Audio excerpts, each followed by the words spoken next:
everyone. Welcome to this episode of Enterprise Alchemy. I'm Ant. And I'm Doug. And today we're going to be talking with Keith Shaw, or Coach Keith Shaw. Or Professor Keith Shaw. Take your pick. About why focusing on the fundamentals is so important to getting leadership right. So welcome, Keith. Thank you very much for joining us today. Well, thank you for having me. It's an honor to be here with you today. Excellent. So let's jump straight into it, I think, for the viewers and listeners. Keith, focusing on the fundamentals, what is it? And I know when we've talked before, you've told me some stories about this, and we'll get into your backstory and how you kind of came to have this belief, if you like, and the lessons you've learned along the way in your development.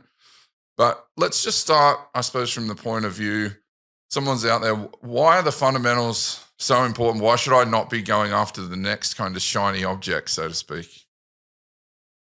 Well, I kind of developed this theory, because of, when I learned to play sports, the fundamentals are very important. And you need to have a foundation to help you when it comes to leadership. And, the example I like to use is little kids when they go to the gym to play basketball. The first thing they want to do is shoot three-pointers when they really should be focusing on the layups. And when you look at the best players in the world when it comes to sports, Kobe Bryant and Steph Curry, they practice the fundamentals so that it's so automatic they can focus on other things. And, just learning those lessons as a former college basketball player, fundamentals was a key to me becoming a college basketball player. I believe that that's one of the things that helped me do it. And I just applied that same concept to everything else that I've done. And leadership is one of those things that I applied it to, and it has provided tremendous results for me. And I try to share that with others so that they can experience the same success. Awesome. So there's a fair bit in there to unpack, and we'll walk through these pieces. But in terms of, I suppose, maybe getting some definitions up front, to help the viewers. I know you have, your views on this, the difference between leadership and management. Can you outline that a little bit for us? Yeah, management is more about things. It's about doing things right. It's about giving people direction and things of that nature. Whereas leadership is more about influence. I follow John Maxwell. I'm a John Maxwell certified coach, and I love his definition because it's very simple. It is that leadership is influence, but I like to take it a step further and define influence. Influence is to have an impact on an individual or an organization's behavior, character, or development. And that is what has been proven to create exponential positive results. Management is good for maybe getting things done, but leadership can multiply success because when you impact people and they're engaged in what they do, then they go the extra mile to help accomplish the mission. Right. Yeah, absolutely. Okay. So what I'm wondering about, Keith, you kind of alluded to this already, and I think that we can unpack this a bit more about who Keith is. And I know, Keith, when we've spoken previously, and some of the things that stood out to me, for example, is like the lessons that your dad taught you, right? Sounds like, to be honest, a very wise and level-headed man. But can you just tell us a little bit about your background, your sort of growing up, the things you learned that really have led you to this place of saying, hey, the fundamentals work, focusing on the fundamentals work, and you're living proof of that. Tell us a little bit about your story. Okay, absolutely. So I grew up in a place called Wichita, Kansas, and the community that I grew up in was, low income, high crime, and very, very little when it comes to expectations. But my father and other leaders, coaches, teachers who they saw something in me, and they taught me things that helped me be able to see beyond the circumstances that I was in. And the fundamentals is one of the things that they instilled in me. My father would tell me things like, hey, if you want to get better than others at basketball, you need to focus more time practicing and preparing. And, he gave me that wise information. And I look at success today as a mathematical equation. It's all about putting time in. It's about practicing. It's about preparing. And the more that you do associated with that, the more success that you are going to experience. So, that kind of caused me to have the mindset of, understand the fundamentals before you jump to the more challenging things. And once you've mastered the fundamentals, it'll be easier to perform anything. And how did that have an impact on your basketball career? Because I know you've played basketball at quite a high level.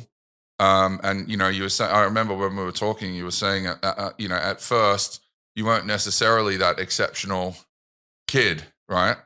But so tell us, how did that influence your practice routines? And, where did it ultimately get you in terms of success on that sporting side of things? Yeah, when I first started playing basketball, I'll admit it, I was horrible. I was really bad. And everybody in my neighborhood played basketball, and it made me sad because nobody ever picked me to play. So I talked to my dad. My dad saw that I really wanted to play, but I wasn't good. So he gave me wise advice once again. If you want to get good at something that you haven't done, find someone who's already done it and have them teach you, have them help you. And so that advice, caused me to, he actually sent me to a camp to get some training in what's called a basketball camp, where you spend a week. And I got a chance to practice. I learned fundamentals there. I learned the fundamentals of shooting at a basketball camp from a gentleman by the name of George Lehman. He's an ex-NBA player. And he taught me the fundamentals of shooting. And those fundamentals of shooting and those fundamentals I believe changed my life, because I took those fundamentals and applied them to me and how my body works. And I learned how to shoot better and became a very good shooter. And, I went from not, playing on teams, not being picked to play in the park, to, making the high school team, making our city, making our state, and getting a college scholarship to play basketball. And it's all because of the fundamentals that he taught me. And my dad really said, be intentional about learning that skill. It seems like a lot of us, we kind of let things happen as they happen. But I learned at that time, if you want to excel at something, like I mentioned about the math equation, you have to put extra time into it. And because you're putting extra time into it, you're going to accelerate faster. You're going to learn faster, and that's going to help you grow faster. And that lesson from my father, helped me to get to where I am today. I don't think I'd be here today. As I mentioned, I grew up in a neighborhood that was low income. I wasn't going to college unless I was able to get a college scholarship through sports, through basketball in my case. I was an average student. You have your A and your B students. I was what I call a BC student. If my parents ever see a B on my report card, they were super, super happy, because I was very average when it comes to education. And it wasn't because of ability. It's because I just wasn't focused when I was in high school. When I got to college, of course, I got focused and, became an AB student through undergrad, and then earning my master's degree. So, that's kind of how it worked for me. Yeah, fantastic. Well, you're living proof, right, that it works.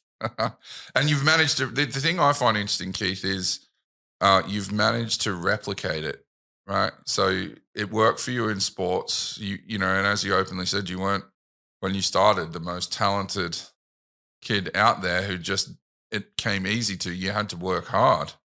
at it. But by working hard, you actually put that effort in, you get the results, and then you replicate the same thing, right, on the corporate side. So, to me, I think that is living proof that the philosophy works, right? You've got evidence, which is you and all the people you help. Yes, sir. I like to say I am a product of the product.